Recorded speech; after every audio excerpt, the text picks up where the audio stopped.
Upcoming வீடியோக்கான ஒரு promo தாங்க வந்திருக்கு. ப்ரோமோ வந்து சூப்பராக இருந்துச்சு அப்படின்னு தாங்க சொல்லணும்.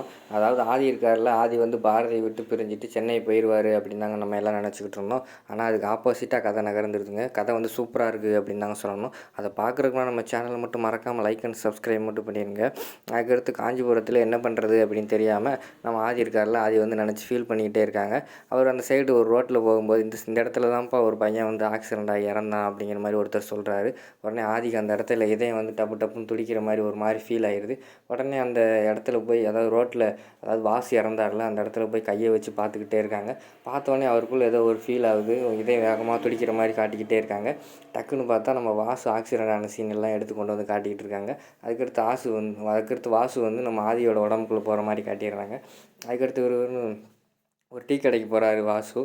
அதாவது வாசு வந்து ரெகுலராக ஒரு கடையில் டீ குடிப்பார்ல, அந்த கடைக்கு போகிறாரு நம்ம ஆதி.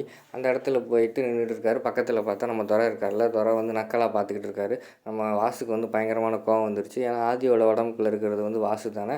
அதனால் ஆதிக்கு பயங்கரமான கோவம் வந்துருச்சு. விறுவிறுன்னு போய், அதாவது மனைவி வந்து அம்மா மாதிரி, அவங்கள நல்லா பார்த்துக்கணும். ஆனால் பாரதியும் தமிழும் எனக்கு உயிர், அவங்கள வந்து உன்னை கல்யாணம் பண்ண விடவே மாட்டேன் அப்படின்னு சொல்லிட்டு டப்புன்னு துரையோட கன்னத்தில் 4 அறை அரைஞ்சிடுறாருங்க. அரைஞ்சோடனே துரை வந்து பயங்கரமாக ஷாக்காகி நிற்கிறாரு. அதுக்கடுத்து வந்து நம்ம ஆதி வந்து வாசு பண்ணுவார்ல, சட்டையை தூக்கி விட்டு வாசா நிற்பார்ல, அது மாதிரி அந்த டீ கடைக்கு முன்னாடி வந்து தூக்கிட்டு நின்றுட்டுருக்காரு.